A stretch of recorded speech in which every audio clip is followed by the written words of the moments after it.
3 முறை முதல்வராக இருந்தேன்னு சொல்லிட்டு மாற தட்டிக்கிட்டு இருந்தா போறாது. நீங்க ஒரு ஸ்டாப் கேப் முதல்வராகத்தான் இருந்தீங்க. ஸ்டாப் கேப் அப்படின்னு சொன்னா அவங்க வெளில போறாங்க. அந்த சமயத்துல நீங்க உட்கார்ந்துருப்பீங்க. அது ஜித்தன் ராம் மாஞ்சி பீகார்ல இருந்தார் பாருங்க. அதே மாதிரி ஜெயலலிதா இவரை இடைக்கால முதல்வராக வச்ச காரணமே இவர் ஒபீடியண்டா இருப்பாரு. நாம திரும்பி வந்த பிறகு, ஜெயில இருந்து திரும்பி வந்த பிறகு நம்மளுக்கு ஆட்சியை கையில கொடுத்துருவாரு, ஜித்தன் ராம் மாஞ்சி மாதிரி முரண்டு பண்ணிக்கிட்டு இருக்க மாட்டாருங்கிற ஒரு நம்பிக்கை தான் அவங்க கொடுத்தாங்க. கட்சியும் கைவிட்டு போச்சு, ஆட்சியும் கைவிட்டு போச்சு, ஆதரவாளர்களும் கைவிட்டு போயிட்டாங்க. நீங்க கேக்குறீங்க ஆதரவாளர்கள் ஆதரவாளர்கள், நீங்க தான் சொல்றீங்க. என்னை பொறுத்த வரைக்கும் இன்னைக்கு அவருடைய நிழல் மட்டும்தான் அவர் கூட இருக்கே தவிர வேற எதுவுமே இல்லை. எதுக்கு சார் நீங்க ரகசியமாக போறீங்க? அதுக்கு என்ன முட்டு கொடுக்குறாரு தெரியுமா? இப்போ ஒரு இது போட்டிருக்காரு, காணொலி போட்டிருக்கிறாரு. அது என்ன சொல்றாரு? நான் காலையில நடைப்பயிற்சி பண்ணுவேன், போன இடத்துல முதல்வர் வந்தாரு, ஹலோ சொன்னேன், அவ்வளவுதான், வேற ஒன்னும் பேசல அப்படின்னாரு. எனக்கு என்னமோ அது அத்தோடு நின்றுக்குமாங்கிறது சந்தேகமா தான் இருக்கு. கொஞ்ச நாளாகவே அவர் டிஎம்கே கூட ஒட்டி உறவாடி கொண்டிருக்கிறார். துணை முதல்வராக இருந்து நீங்க எவ்வளவு சுற்றுப்பயணம் பண்ணினீங்க சொல்லுங்க. உங்களுடைய தேனி தொகுதியிலேயே 4 தொகுதிகள்ல 3 தொகுதிகளுக்கு வேட்பாளர்களுக்கு தோல்வி. அவங்கள கூட உங்களால ஜெயிக்க வைக்க முடியல. உங்களுடைய தொகுதியில நீங்களே முக்கி தான் ஜெயிச்சுட்டு வந்தீங்க. சவுத்துல ஊத்திக்கிச்சு சார் ஏடிஎம்கே. அதுக்கு காரணமே ஓபிஎஸ் தான். அவர் சுற்றுப்பயணம் போகவே இல்லை. போனாலும் கூட 1-2 இடங்களுக்கு நாம்கே வாசே போயிட்டு வந்தார், அவ்வளவுதான். ஒரு பெயரளவுல ஒரு சுற்றுப்பயணம்னு பண்ணினாரு, அவ்வளவுதான். அவரால் எந்த விதமான அச்சீவ்மெண்ட்டும் பண்ண முடியல, சாதனை பண்ண முடியல. அவர் மட்டும் ஒரு 30 இடங்கள்ல வெற்றி வாங்கி கொடுத்ததுதான் சொன்னா டிஎம்கே ஆட்சிக்கு வந்திருக்காது. டிஎம்கே 2021 மே மாசம் ஆட்சிக்கு வந்ததுக்கு காரணமே ஓபிஎஸ் தான்.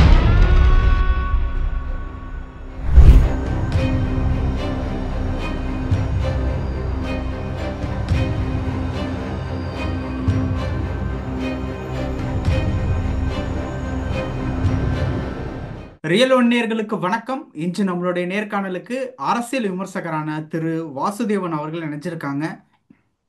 சார் வணக்கம்.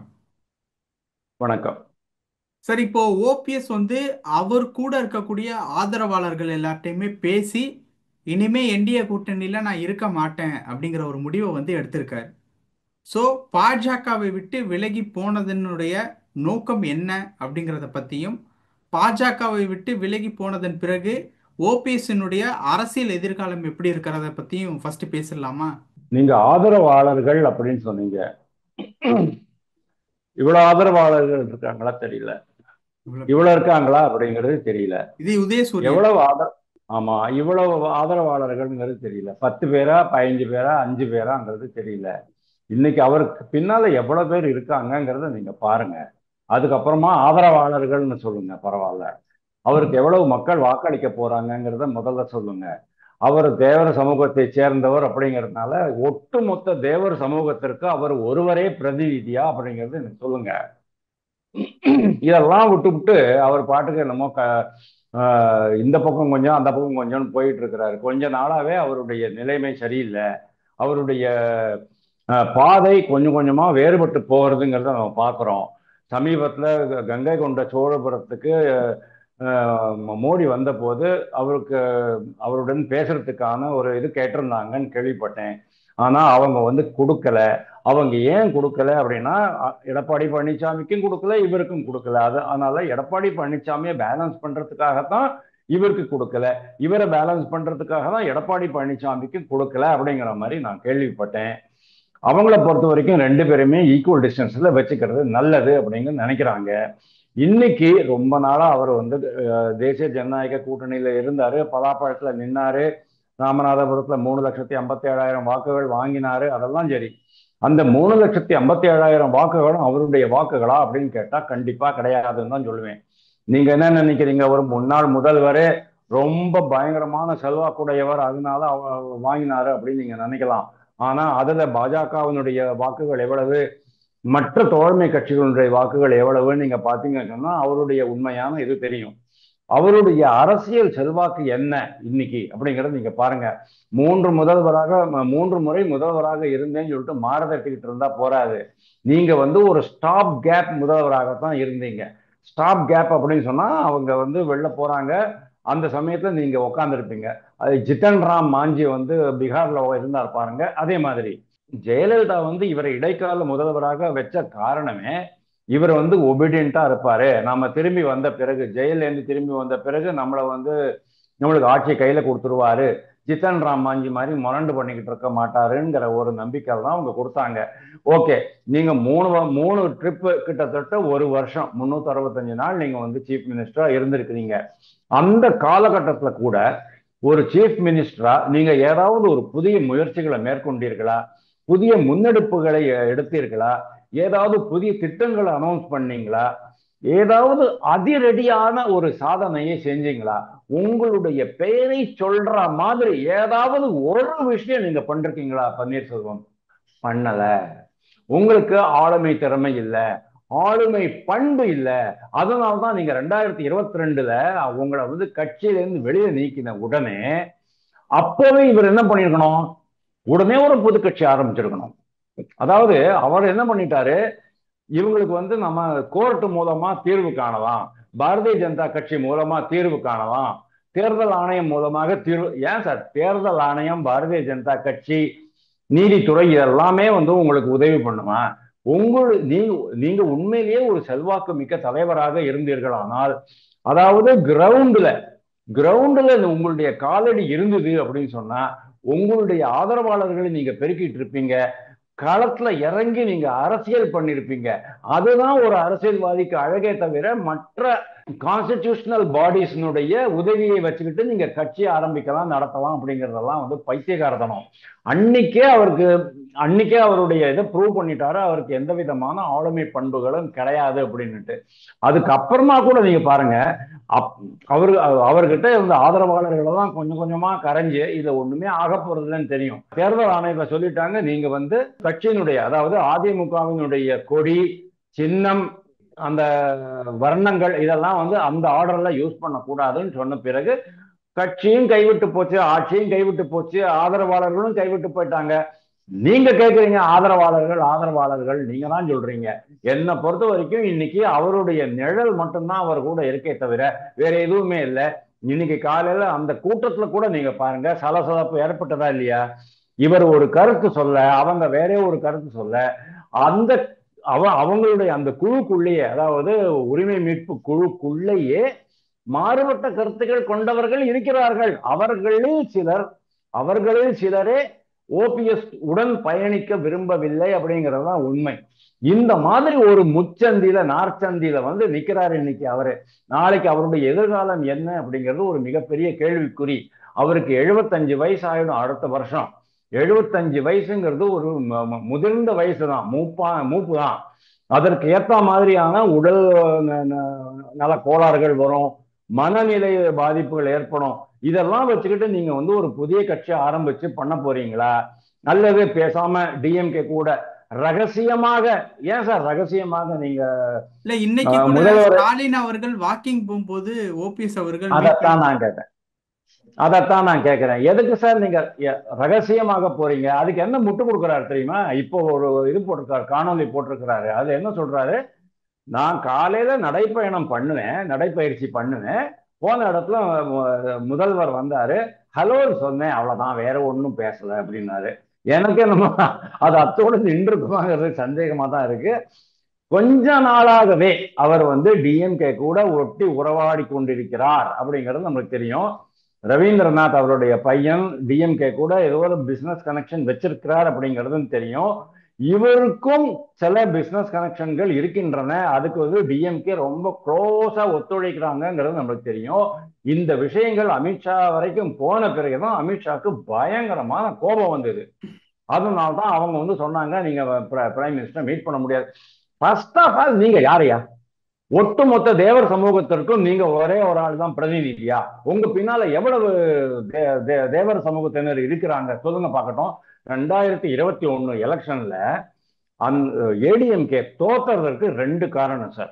ஒண்ணு டிடிவி தினகரன், ரெண்டாவது ஓபிஎஸ். எடப்பாடி பழனிசாமி என்ன பண்ணாரு நல்லா யோசிச்சு பாருங்க. எடப்பாடி பழனிசாமி அவருடைய செல்வாக்கு மிகுந்த கொங்கு பகுதியில அந்த 60 65 இடங்கள்ல ஒட்டு மொத்தமா அள்ளி கொண்டாந்து கொடுத்துட்டாரு. நீங்க என்ன சார் பண்ணீங்க?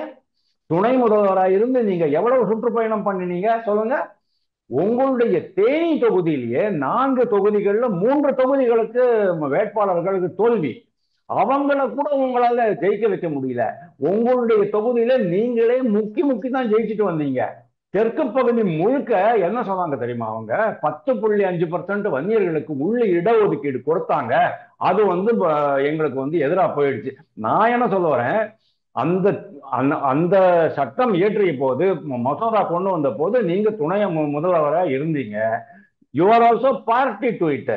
அப்போ நீங்க உங்களுடைய சமுதாய மக்களை கன்வின்ஸ் பண்ணணுமா வேண்டாமா? ஒரு பெரிய லீடருக்கு அதுதானே சார் அழகு. கருணாநிதி வந்து தப்பு பண்ணின பிறகு கூட அவங்களுடைய உடன்பிறப்புகளை கன்வின்ஸ் பண்ணிடுவாரு. இதுதான் நான் செஞ்சது, கரெக்டா தான் பண்ணியிருக்கேன். அப்ப அவங்களும் நம்புவாங்க. அதனால்தான் உடன்பிறப்புகள் கருணாநிதியை விட்டு விலகவே இல்லை. இவரு தங்களுடைய சமூகத்தை சமாதானப்படுத்தி இருக்கணுமா வேண்டாமா? வாக்குகள் பிரிவதை தடுத்து இருக்கணுமா வேண்டாமா? சவுத்துல ஊத்திக்கிச்சு சார் ஏடிஎம்கே. அதுக்கு காரணமே ஓபிஎஸ் தான். அவர் வந்து சுற்றுப்பயணம் போகவே இல்லை. போனாலும் கூட 1 2 இடங்களுக்கு நாம்கே வார்த்தை போயிட்டு வந்தார், அவ்வளவுதான். ஒரு பெயரளவுல ஒரு சுற்றுப்பயணம்னு பண்ணினாரு, அவ்வளவுதான். அவரால் எந்த விதமான அச்சீவ்மெண்ட்டும் பண்ண முடியல, சாதனை பண்ண முடியல. அவர் மட்டும் ஒரு 30 இடங்கள்ல வெற்றி வாங்கி கொடுத்திருந்தான்னு சொன்னா டிஎம்கே ஆட்சிக்கு வந்திருக்காது. டிஎம்கே 2021 மே மாசம் ஆட்சிக்கு வந்ததுக்கு காரணமே ஓபிஎஸ் தான் அப்படிங்கிறது என்னுடைய கருத்து. டிஎம்கே ஆட்சிக்கு வந்ததுக்கு காரணமே ஓபிஎஸ்னா ஏதாவது சூட்கேஸ் அந்த மாதிரியான விஷயங்கள் ஏதாவது நடந்திருக்குமா? அதை நாம வந்து ஊர்ஜிதப்படுத்த முடியாது. ஆனா அந்த சமயத்துல அந்த மாதிரியான ஒரு எண்ணம் ஏன்னா ஒரு தடவை கொண்டவராக. சபரீசன் கூட அவருக்கு ஒரு மீட்டிங் ஒன்று போச்சு, ஐபிஎல் நடக்கும்போது அந்த போட்டோ கூட ரிலீஸ் ஆயிருந்தது. Yes photo, yes yes yes photo release ஆச்சு இருக்கலாம். ஏன்னா இவருடைய மனசுல என்ன இருந்ததுங்கிறது நான் சொல்றேன். ஏற்கனவே வந்து எடப்பாடி பழனிசாமி முதல்வர் ஆயிட்டாரு. அதுக்கப்புறமா இவர் தர்ம யுத்தம் பண்ணி திருப்பி அதாவது கட்சிக்கு ஒருங்கிணைப்பாளராகவும் ஃபர்ஸ்ட் நம்பர் பொசிஷன், ஆட்சியில 2வது நம்பர் பொசிஷன், அதாவது 2வது பொசிஷன் துணை முதல்வர். அந்த மாதிரி ஒரு சமரசம் நடந்தது இல்லையா? அப்போ கூட அவருக்கு வந்து என்ன மனசுல இருந்தது அப்படின்னா, எடப்பாடி பழனிசாமி திருப்பியும் முதல்வர் வேட்பாளர்னா நான் ஏன் வேலை பண்ணணும் அப்படிங்கிற அந்த எண்ணம் அவருக்கு இருந்திருக்கலாம், இல்லைன்னு சொல்ல முடியாது. ஆனா அது வந்து டிஎம்கேனுடைய தூண்டுதலால் நடந்ததா? டிஎம்கே வந்து இவரை வந்து பணம் கொடுத்து சமாளிச்சாங்களா? பட் ஒரு விஷயம் சொல்றேன் சார், இவருடைய சொத்து குவிப்பு என்னங்கிறத நீங்க பாருங்க. 10 வருஷம் நீங்க வந்து எம்எல்ஏவாகவும் அமைச்சராகவும் இருந்திருக்கீங்க அப்படின்னு சொன்னா 10 வருஷத்துல இவர் எவ்வளவு சொத்து சேர்த்து வச்சிருக்கிறார் அப்படிங்கிறது உங்களுக்கு தெரியும், எனக்கும் தெரியும், மு.க. ஸ்டாலினுக்கும் தெரியும், எடப்பாடி பழனிசாமிக்கும் தெரியும். ஓகே. அதனால இவர் என்ன நினைச்சுட்டு இருக்காரு அப்படின்னா, இவ்வளவு நாளா ஏன் என்டிஏல இருந்தார் அப்படின்னா, ஓரளவுக்கு நம்ம வந்து இந்த இடி சிபிஐ இந்த மாதிரி சமாச்சாரங்கள்லையும் தப்பிச்சுக்கிறதுக்கான ஒரு வழி இதுதான் அப்படிங்கிறதுனால அவர் இருந்திருக்கலாம். 2வது பாஜகவை ஒட்டு மொத்தமா நம்பிதான். நான் என்ன கேட்கிறேன், உங்களுடைய தொண்டர்களை தான் சார் நீங்க நம்பியிருக்கணும். எம்ஜிஆர் என்ன பண்ணார் சார்? எம்ஜிஆர் வெளியில இறங்கின உடனே, கட்சியிலிருந்து வெளியேற்றப்பட்ட உடனே 1972 அக்டோபர்ல டக்குன்னு ஒரு புதிய கட்சி ஆரம்பிச்சாரு. தனக்குன்னு ஒரு சின்னம் கொடி ஏற்படுத்திக்கிட்டாரா இல்லையா? அதுக்கப்புறமா அவருடைய தொண்டர்களை தான் நம்பினாரே தவிர தேர்தல் ஆணையத்தையோ நீதிமன்றத்தையோ மத்திய அரசையோ, காங்கிரஸ் கட்சி இருந்துச்சு அன்னைக்கு, அவங்களெல்லாம் யாரையுமே அவர் நம்பல. சொந்த காலில் நிற்கணும், சொந்த பலத்தில் நிற்கணும். உங்களுடைய ஆளுமை திறன் நீங்க அப்ப காமிச்சிருக்கணும் 2022. அதெல்லாத்தையும் காமிக்காம நீங்க இந்த மாதிரி டைம் விரயம் பண்ணிட்டீங்க. இன்னைக்கு முச்சந்தில நிக்கிறீங்க. பண்ருட்டி ராமச்சந்திரன் பேச்ச கேட்டுட்டு நிக்கிறீங்க. பண்ருட்டி ராமச்சந்திரன் ஜஸ்ட் நவ் இப்ப பாருங்க பேட்டி கொடுத்துட்டு இருக்காரு. பண்ருட்டி ராமச்சந்திரன் பேசிட்டு இருக்கிறாரு, இவர் பின்னால நிக்கிறாரு. Panruti 80+ old man. அவருடைய கையில கொடுத்துட்டீங்க உங்களுடைய எதிர்காலத்தை நீங்க தான் சார் டிசைட் பண்ணணும். ஒரு 85 வயசு கிழவன் டிசைட் பண்ணக்கூடாது. அவர் என்ன பண்றாரு, இவரை கூட்டிட்டு போயிட்டு விஜய் கட்சியில சேர்த்து விடணும் முயற்சி பண்ணிட்டு இருக்கிறாரு. அவர் விஜய் கட்சியினுடைய புரோக்கர் மாதிரி வேலை பண்ணிட்டு இருக்கிறாரு. அதுக்கு நீங்க உங்களை அவர் கூட உங்களை நீங்க இணைச்சிக்கிறதுனால உங்களுக்கு இது பெருமையா பன்னீர்செல்வம் நான் கேட்கிறேன். இந்த மாதிரி பல்வேறு விஷயங்கள்ல அவர் வந்து டெசிஷன் கரெக்டா எடுக்காம, துணிவு இல்லாம, காசு பணம் செலவு பண்ண மனம் இல்லாம இன்னைக்கு நிர்கதியில வந்து நிக்கிறாரு. அவருடைய சப்போர்டர்ஸும் கரைஞ்சு போயிடுவாங்க நாள் ப்ராபபிலிட்டி. அப்படியே அவர் வந்து விஜய் கட்சிக்கு போனாலும் கூட ஒரு மிகப்பெரிய அளவுல ஒரு தாக்கத்தை ஏற்படுத்துவார் அப்படின்னு நான் நினைக்கல. ஏன்னா விஜய் கட்சிக்கு அவர் போனார் சொன்னா Vijay number 1, Bussy Anand number 2, Aadhav Arjuna number 3, அப்புறம் அருண்குமார் நம்பர் 4, இன்னொருத்தர் நம்பர் 5, ஆரோக்கிய சுவாமி நம்பர் 6. இந்த மாதிரி அந்த பெக்கிங் ஆர்டர் இருக்கு பாருங்க. அந்த பெக்கிங் ஆர்டர்ல 30-40க்கு கீழே தான் வருவாரு இவர் ஓபிஎஸ். வேணுமா உங்களுக்கு? ஒரு முன்னாள் முதல்வர்னு சொல்லி மாறுதட்டிக்கிற உங்களுக்கு இந்த மாதிரி ஒரு அவலமான நிலை வேணுமா? அவங்க வந்து 30 சீட்டு கொடுப்பாங்கிற நம்பிக்கையினால அந்த ஒரு ஆசையில நீங்க போறீங்க. சரி, டிஎம்கே கூட போறீங்க. டிஎம்கே கூட போனாலும் என்ன ஆக போறது? ஏற்கனவே எங்க முதல்வர், துணை முதல்வர் துரைமுருகன், கே.என். நேரு, அதுக்கப்புறம் 1 2 3 4 35 36 37 அந்த பெக்கிங் ஆர்டர்ல கூட நீங்க 38வது ஆளா தான் போய் நிற்பீங்களே தவிர முதல் ஸ்தானத்துக்கு வரப்போறது இல்லை. டிஎம்கேல போய் அவர் சேர்ந்துட்டான்னு சொன்னா இதை விட மகா கேவலமான சமாச்சாரம் இருக்கவே முடியாது. செந்தில் பாலாஜி மாதிரியான ஒரு அமைப்பாளரோ அல்லது ஏவா வேலு மாதிரி ஒரு என்னது உருட்டு புரட்டெல்லாம் பண்ணக்கூடிய திறமையோ இவருக்கு கிடையாது. அது அவங்களுக்கும் தெரியும். அப்போ விஜய் கட்சிக்கு போனாலும் அவமானம், இங்க இருந்தாலும் டிஎம்கேக்கு போனாலும் அவமானம். பாரதிய ஜனதா கட்சி கண்டுக்கவே இல்லை. அவன் ஏன் சார் கண்டுக்குவான்? உங்களை ஏன் சார் கண்டுக்குவான்? உங்க பின்னால என்ன சக்தி இருக்கு? மக்கள் சக்தி இருக்கா? உங்களால ஒரு தொகுதியிலையும் 50,000 ஓட்டுகள் சேகரிக்க முடியுமா சார்? 50,000 வேணாம் சார். நான் பாராளுமன்றத்தை சொல்றேன். சட்டசபை தேர்தலில் ஒவ்வொரு தொகுதியிலையும் தெற்கு பக்கத்துல 70 தொகுதிகள் நீங்க வச்சுக்கோங்க. அந்த 70 தொகுதிகள்ல ஒரு தொகுதியிலையும் உங்களால 25,000 30,000 வாக்குகள் சேகரிக்க முடியுமா? அப்பதான் உங்களுக்கு வந்து செல்வாக்குன்னு அர்த்தம். உங்களால அதை பண்ண முடியாது. ஓகே சார், இன்னொரு விஷயம் வந்து என்டிஏ கூட்டணியில இருக்கக்கூடிய ஒரு கட்சியான தேமுதிக மரியாதை நிமித்தமா முதல்வர் அவர்களை வந்து சந்திச்சிருக்காங்க. சோ இப்படி பாக்குறது ஆமா, அந்த ஒரு நிகழ்வு அது இது இது நீங்க எப்படி வேணாலும் பார்க்கலாம். இது வந்து இட் இஸ் ஓபன் டு எனிஒன்ஸ் இந்த இமேஜினேஷன். பக்கம் ஸ்கோர் பண்ணிட்டே போறாங்களே. ஆமா ஆமா, அது அப்படிதான். அதுக்குதான் சொல்றேன், you can imagine anything with this. ஏன்னா இந்த தேமுதிகவினுடைய எஸ்பெஷலி விஜயகாந்த் இறந்த பிறகு அந்த கட்சியை நடத்துபவர்களுடைய அந்த மனநிலையை நீங்க பாத்தீங்கன்னு சொன்னா நீங்க என்னத்தை வேணாலும் இமேஜின் பண்ணிக்கலாம். ஏன்னா ஒரு ஸ்திரத்தன்மை இல்லாத ஒரு கட்சியா தான் நான் அதை பார்க்கிறேன். ஸ்திரத்தன்மை அப்படின்னு சொன்னா ஒரு கொள்கை பிடிப்பு இருக்கணும், ஒரு தத்துவம் இருக்கணும், ஒரு செயல்பாட்டுல ஒரு உறுதித்தன்மை இருக்கணும். ஒண்ணுமே இல்லாம அவங்க வந்து ஒரு மாதிரி ட்ரிஃப்டிங் இந்த வாட்டர்ஸ் அப்படிம்பாங்க இல்லையா? அதாவது ஒரு மரக்கட்டை நடுக்கடல்ல மரக்கட்டை அப்படி தத்தளிச்சிட்டு இருக்கிற மாதிரியான ஒரு கண்டிஷன்ல தான் அவன் அந்த கட்சி இன்னைக்கு போயிட்டு இருக்கு. ஒரு டைரக்ஷன்ல போகலைங்கிற மாதிரி நம்ம பாக்குறோம். இப்போ இவங்க என்ன பண்ணுவாங்க? இந்த இவங்களுடைய பழைய சரித்திரத்தை நீங்க எடுத்தீங்கன்னு சொன்னா எல்லா கட்சிகளுடையும் தொடர்பு இருக்கும். எல்லா கட்சிகளுடையும் சமகாலத்துல பேச்சுவார்த்தை நடத்திக்கிட்டு இருப்பாங்க. எந்த கட்சி கடைசியில எந்த கட்சி நம்மளுக்கு வந்து ஸ்வீட் பாக்ஸ் கொடுக்குறாங்க, எந்த கட்சி எவ்வளவு ஸ்வீட் பாக்ஸ் கொடுக்குறாங்க, எந்த கட்சி நம்மளுக்கு வந்து எவ்வளவு தொகுதிகள் கொடுக்குறாங்கிறத வச்சு அவங்க வந்து அந்த கூட்டணியை அமைப்பாங்க.